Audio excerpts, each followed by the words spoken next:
Armin already said that he thinks it's going to be like a complete destruction. I think Wilder's more motivated now, right, than he's ever been. I think that he'll come more prepared. I think that he didn't shake. He said this before, that before Fury won, after he won the belt, that it kind of became a lot of just going through the motions, sparring, because he's so talented. He just KOs everybody, right?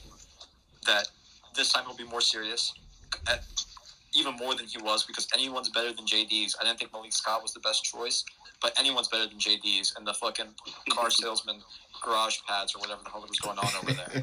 I'm gonna keep it 100 as a Wilder fan. Funny as hell. As a Wilder fan, when I go back and watch that video of him hitting the mitts with JD's, I think to myself, what the fuck? Like, bro, it looks like he's having a seizure. It doesn't look like he's having a seizure, but it's looked like he's just doing what he wants to do, and the trainer's just letting him do it. Not even trying to correct him or anything. When I be watching JD, like he's scared to let Wilder hit the pass. Yeah, like seriously. And you know what I brought up earlier? I said, man, I think Malik Scott is actually a great fit because he's big too, man. He can take those punches to the body bag and shit like that and to the mitts because think about it. JD's and fucking Mark Breland or whatever. They're talking about how they got injuries and had to go to the ER and urgency care and shit because Wilder, fucked them up in training. It's like, how are you going to get to the full extent of your fighter if you're getting injured every time he hits you with his hardest blow? You know what I mean? Yeah, that's true. That's an advantage. And just the fact that Malik Scott is a fighter, I feel like Wilder needs a trainer that, like, just kind of like Floyd said that any trainer that he has to be a fighter. I think Wilder's the same way. Like, for him to respect you and to think that you know what you're talking about, you had to have done what he's doing. That's what I just think, what I've heard from him in interviews. But anyway, I think the fight's going to go I think he'll do better. He won't get stopped. I think we'll see some resistance, but I think in the end, Fury will outpoint him and just get the decision. Hell no. I think Wilder's going to go in there and stop him in like the first 3 rounds, dude. Because you know why? You got to also think about how inactive Tyson Fury is, dude. People are forgetting that. He didn't want to fight Wilder. There's a real reason why he did not want to fight Wilder. Nobody goes to court and spend millions of dollars, and it's not something I'm making up. It's something he said out of his own mouth. Nobody spends millions of dollars trying to avoid a fight and then jumps into a fight with somebody and they're motivated to fight him. I feel like he's going to go in there and crumble mentally. So do you think that Hasim Rahman was afraid of Lennox, even though he knocked him out? Yes. Yes. Hell yeah. Because he knew Lennox made a mistake. He caught Lennox at the right time. There's no cheating in that fight. He caught Lennox at the right time because Lennox was he was in there trying to make that movie, or he was doing cameo in that movie. Yeah, and doing shit like that, not worrying, not even really training, and he got caught. That was actually one situation where he wasn't preparing. He got caught, and Rahman knew this afterwards. And he's like, oh, shit, I don't want to fight a fucking determined Lennox Lewis when I can just fight whoever and then go on to fight Mike Tyson for hella money. I don't think so, bro. I don't think that a guy who trains his whole life, he dedicates himself completely, and you just knock someone out easily, regardless. He would just think, oh, this guy's just making excuses now. I can take him again, but why am I going to risk it when I have the Mike Tyson fight? I think fans over-exaggerate when they say that someone's afraid of someone. I think that's so rare in the sport. Tyson. Okay, with Tyson Fury, now we're talking about Tyson Fury, not Rahman. Tyson Fury, dude, I honestly believe, and many people believe, Tyson Fury cheated, and he knew he didn't want to go into that fight, knowing that Wilder knows he cheated, knowing that he's going to be under a microscope. Why go into a fight like that when you can go into a fight with Joshua? Bro, I wouldn't so much say it's fear. But I'm a college athlete, and not only currently, but I play sports, and not everyone has the temperament of an absolute killer, man. And like they, killer, whatever, having the killer attitude, the dog, whatever. It's thrown around very lightly, but it's just not in everybody. It's not in everybody, and some people don't. And for someone like we were talking about Lennox Lewis and Hasim Rahman just didn't have it, and it's been proven throughout his career. He's been high and he's been low. He's high and been low, and he just didn't have that killer attitude. And I don't think that Fury has that killer attitude either, because if Tyson Fury was really a killer like people paint him to be, he wouldn't have ever had any problem going into this third fight. Dude. He would have ran straight into it. And that was never his idea. That was never his temperament. But sometimes you can have the killer attitude and your skills just don't match the mentality. Man. And that's how you end up. That's how you end up like Wilder. The killer mentality and your skills don't match. What happened? You guys watch basketball? I watch basketball. Okay. Let's say Patrick Beverly. Some would say that he has a killer mentality. He has like a get 'em mentality. I wouldn't say that his skills are better than some people who don't have that mentality. Yeah, but we're at the mount. We're at the preface or whatever you call it, the prefaces or however the fuck you say it. We're at the top of the mountain. Wilder, Fury, Joshua, the three best guys. You're at the top. The precipice. That's what I meant to say. They all have skills of their own right. But what's going to make the difference is the temperament. And if you look at Fury, there's a reason why he doesn't fight mid-level opposition. He either is fighting bullshit-ass competition or he's fighting the elite competition. There's a reason why after a really hard fight, he takes a bunch of easy fights. There's a reason why he didn't want to fight Fury Wilder after the first fight. There's a reason why, if you believe he cheated, he cheated. There's a reason why after the second fight, he didn't run right back into the third fight. This all speaks to his temperament. He has a pattern of doing this, but this is and that's why I feel like he's gonna lose in dramatic fashion, because this is the first time somebody actually took control of his own career and say, hey man, you can't do this. You have to do this. You can't go on to do anything else. You have to be here. Like, think about it. This is his. Do it though. This is his. No, he couldn't. No, he couldn't. No, he couldn't. No, he couldn't. An arbitrator says you got to fight him before September. You go to jail. Yeah. No. Yes. He can retire. He literally did the same thing against Vladimir. You can retire. You can say, "Oh, I can't fight anymore." Dude, the arbitrator ruled that he has to fight before September or else. I know, So but you're saying that if Fury said I retire, they would have put a court, like he would have gone to jail. Yes. If not gone to jail, he most likely would have got deported. Floyd had a rematch clause with Oscar De La Hoya after their first fight. The rematch clause stated that even if Oscar lost, he would still get the higher split of the rematch. Mm-hmm. This is why Floyd retired after the first fight. Listen, it doesn't matter. There was an injunction thrown upon Fury. He can't just quit. This contract is different because there's a clause. There's a clause that makes them go to an arbitrator. You can't force someone out of retirement. You can't force someone to go to work. Hey, but you know what? It is true. It is true. You know what? You're right. Because in the Rockman, or it could be true, in the Rockman case, the judge ordered him to either fight or retire. So you could be right. Yeah, even with the Andre Ward Kovalev fight, y'all remember Andre Ward was threatening him with retirement if he didn't get the purse he wanted? But how bad would that look if Tyson Fury retired, dude, instead of fighting Wilder? Really bad. So he was in a tight situation, but at the end of the day, he's still the one who chose to fight. He didn't have to fight. I don't think he gave a fuck. His fans would have defended him. Yeah, to be honest. Man, it's so funny, dude, because that's what I'm telling you. Like, think about it. This is Tyson Fury's very first title defense. This is new to him. If anybody mental y'all should be worried about is Tyson Fury's mental. How is he holding up after lying to the world for the past, 15 months, saying that you're going to fight some guy and you don't fight him and you're actually forced to fight a guy that everyone claim they hate? I don't think that would affect his in-game performance. I don't know. We don't know that because this is his first title defense. This is brand new. Yeah, Tyson Fury ain't want to fight Wilder again. That's one thing that's. It's documented that he didn't want to fight Wilder again. It's actually documented that he didn't want to fight Wilder again. He even said, "I don't want to fight Wilder ever again."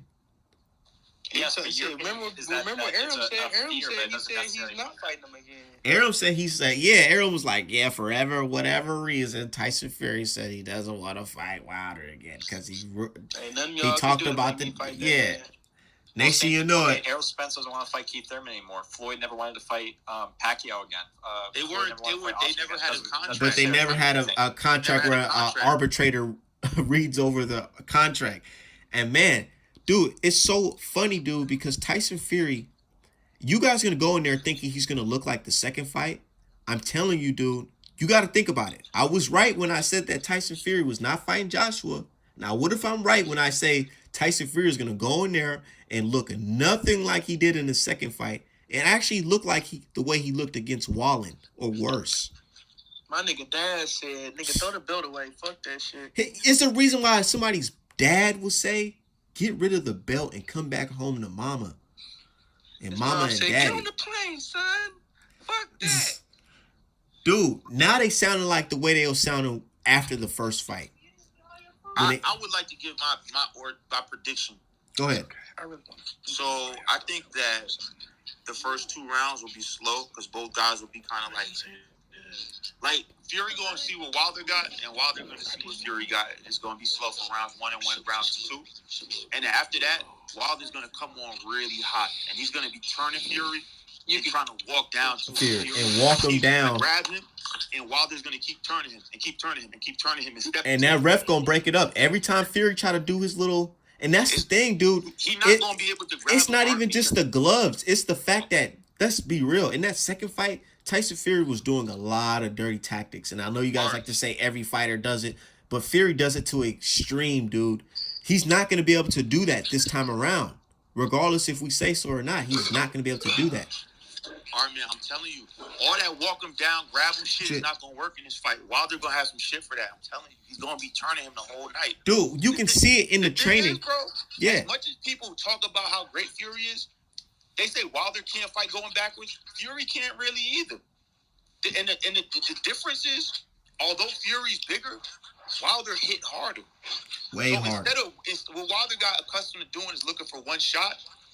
He's gonna set shit up in this fight. Yep. He's gonna be going to the body, throwing light shit to the head. He went to the body before. But not like this. That was not like this. This time because he was throwing body jabs. It takes He's gonna years. be throwing It combos takes years, and shit man. to the body. Yeah, that's the thing. And what you're gonna see in the later, not in the later rounds, but after round, like I said, I think it's gonna stop between 6 and 8. So rounds like 4 and 5 and 6, you're gonna see Wilder putting shit together to open up shit later on. Dude. And in the later rounds, Wilder's just gonna be tearing this motherfucker face off. I don't even think Tyson Fury is physically ready to go 12 rounds. Like, let's be real. He said he wasn't even training. And you can see it. You can see it on him. You believe him? No, I can see it on him. So yes, yeah, I do believe him by seeing it by myself. Yo, I don't choose to believe Fury because he's a pathological liar. What I'm expecting is the best Fury. But what I know I'm not expecting that at all. Wait. I'm expecting the worst Fury. What I know is the Tyson Fury we saw in the second fight was fake. But I'm still mentally preparing to see a hell of a fight, and I'm mentally preparing to see Wilder dominate. What up, Lex? What's going on? Loyal to the soil. We just talking about this Wilder versus Fury 3, man. Bro? You know, I'm doing the lead promotion for Wilder versus Fury 3. So, because I swear the motherfuckers owe me a check, man. I've been talking about this fight for a long time, but I'm glad it's happening in 2 weeks, man. What are your thoughts on that? I'm just ready for it to happen. You know what? I was telling somebody that I ain't talking about that shit no more on the timeline till fight week. Shit, just let our man talk about it. I'm talking about that shit every day. Yeah, it's cool, but I just be saying shit I be wanting to say. I say, you know what? I ain't gonna. They pulled me into a Bud pound for pound argument today, which I hate talking about. Dude, I hate talking about Bud versus Errol Spence. Because you know they say, well, he ain't fought nobody. I'm like, okay, motherfucker, I understand that, but that's what I'm saying. You know this motherfucker's good. Yeah. You know what I'm saying? It's a reason why he's undefeated. I get dragged off into that shit. I be like, man, look, you know the motherfucker better than these other motherfuckers y'all talking about. Yo, Lefty, I didn't realize that was you, bro. I hope all is well on your side. Oh, yeah. Yeah, but I can't get dragged into it. Like you know, look, in 3 weeks, somebody gonna be right, somebody gonna be wrong. 2 weeks. Huh? 2 weeks. Yeah, 2. When is it 24th or that? 24th. So not next weekend, but the weekend after, right? Yep. You going out there? Who all going? I'm going. I'm out. We having a party. So you having a party? You know, people. My pops was telling me, he was like, man, you should just stay and just kick it at the crib, save some money. I'm like, nah, Dad. Nah, nigga, you need to go out there. I gotta see this. As all the shit I've been talking for the past year, I gotta go to that shit. Yeah, we throw a big ass party. We put the big screen out in the backyard, man. Like 100 people over here. Like 100 something people. Dude, so how big would this victory be for Wilder if he wins? Or when he wins?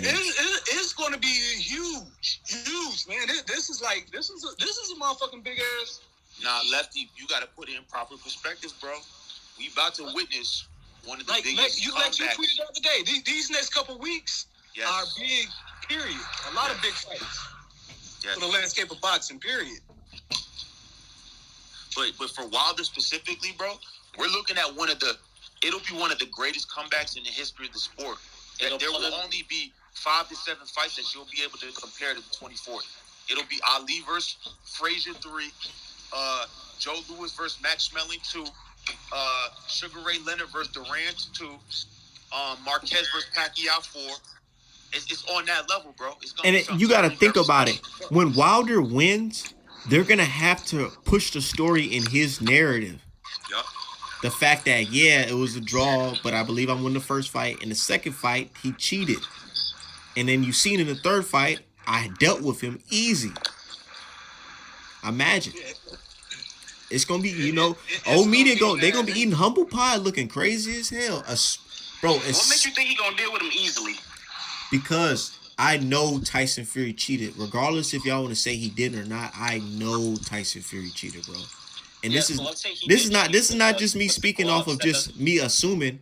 Trust me. Oh, I know. I got intel. No, he definitely cheated, bro. Like, we should be past that at this point. I got intel. So even he didn't even have an easy fight the first fight, so I just want to make you see why everybody thinks it's gonna be easy. Because he even cheated in the first fight. And Ricky Hatton went on camera and admitted, Tyson Fury told me to pull me glove up. Yep. Okay, we look, we're gonna put it this way. Man, that nigga glove was represented for the 99 and the 2000. We see how that bitch was moving. That shit was fucking juking like a motherfucker. Like, bro, you can go see it on the mama, the Juvenile song playing in the background. Bro, so fuck. even it's bad when you go to the comment section and even Tyson Fury fans are like, dude, I'm not gonna lie, at a fucking 62 seconds, you can definitely see Fury's glove flopping. Man, look, this is my thing. We got 2 weeks to go. Yep. And all this talk, somebody gonna be celebrating, somebody gonna be heartbroken. And I hope I'm on the celebrating side because I don't give a fuck. These motherfuckers love to talk about, but this is great for the sport of boxing. That's great. Deontay Wilder winning is better for the sport of boxing than Fury, since y'all want to play that motherfucking game. It is, because y'all just don't be 100 with it. Y'all don't want to talk. People don't want to be 100 with it. But then it becomes America versus UK, and it's two more entertaining styles, both knockout punchers. Yeah, man, we gotta get AJ versus Wilder. I still want to see that fight. We do. To me, that was when. But AJ got to play his part against Usyk. You say what? He got to play his part against Usyk. But listen, with or without AJ, if Wilder wins, Wilder will be like a Floyd Mayweather, like a Manny Pacquiao, where you could throw him in on a pay-per-view versus whoever, and he's going to pop off, bro. Yeah, I don't think so, It could be Ruiz, and that would be crazy. Nah, I promise you. I think that's when Ruiz not trying to fight nobody. Yeah. If he get the title again, no, Ruiz trying to fight what's the Andy? Oh, you said Ruiz. Okay, Yeah. That's a big ass fight. But look, Pete, I was watching Tate today. Tate said they will fight Ortiz again if it came up. So you do that on pay-per-view again? That's a big fight. You said Wilder versus Ortiz 3? What are we talking about right now? What? Hell no. We're talking contested. Listen, I'm just telling you what Tate said. Tate said if the circumstances played out a certain way, they will fight Ortiz again. But that's not going to be a big fight. Listen, at this point, I'm buying any Wilder fight. There's no ifs, ands, or buts about it. Yeah, but there's a lot of people like the massive fan. You need the casual public to buy if it's going to be a big fight, and no one's going to buy it. Dude, the casual public can fuck around. Ortiz rubber match does massive numbers. You can't truly think that. See, my thing is this. I mean, what other heavyweights are out there? American heavyweights. You got Hunter. Hunter, he been inactive, man. I wish he would be more active and get more out there. It's not his fault. Triller fucked up his card. It's like the thing is, man, ain't nobody invested. Look, nobody has invested in heavyweight for years and years and years. Nobody invested in the heavyweight division. It's because it was boring because of the Klitsch clothes. Yeah, I'm talking about even after that, especially the American heavyweight division. Except with Wilder and PBC, you know, people talk all that shit. They like to talk all that shit. Dude, you know what I believe? Fan. Honestly, I wasn't a Wilder fan until probably about 5 years ago or so. You know what I believe? I just kind of watched. I was like, okay, let me see what this nigga can do. I believe that they just had Wilder fighting on those undercards, and they didn't expect that he was going to do so well like that. Nah, And then next thing you know, they started investing to him. But they were like, Lex, you on Lex? yes, sir. I'm here. Are you on Reddit boxing, right? I am. Okay, I remember years ago before they kicked me off that motherfucker. I was talking about how boxing ain't that good. How heavyweight boxing sucks or something. This is like 2012, 2013. And one of the moderators was like, check out Deontay Wilder. I'm like, man, he ain't. I'll check him out, but he ain't that good. Whatever. But he said he was gonna be the next American heavyweight champion. The thing with Deontay, bro, and I credit Shelly with this. I think he realized that he had a very specific gift of like port vision. The way he could see how to land a punch is amazing. But it took a very long time to develop. So instead of rushing him, they moved Deontay very, very slowly. I'm gonna keep it 100. You know, these motherfuckers, all these motherfuckers, they highly tout every year, every week. It's another highly touted motherfucker that's getting their ass whooped. But they supposed to be so great amateur record and all this shit. But once again, they're getting their ass whooped. You know what I'm saying? By somebody that, if Wilder would have beat him, they would have called him a bum. Exactly. You know, my dude Hakeem, he agrees with me when I say this. I feel like it wasn't just Wilder who brought the heavyweight division. I feel like AJ and Wilder together brought this heavyweight division back because people wanted to see that matchup. Yeah, definitely. It's like Pac and Floyd. They both, like, Floyd would have still been bigger without Pac. Would still be big without Pac, but the rivalry like makes it bigger. Like it increases in the sport. But rivalries in boxing, it helps both guys tremendously, and it helps the whole sport. When that rivalry jumped off, the whole heavyweight division jumped off because people got back to caring about Fury. They started caring about Dillian White. They started caring about Andy Ruiz. It lifts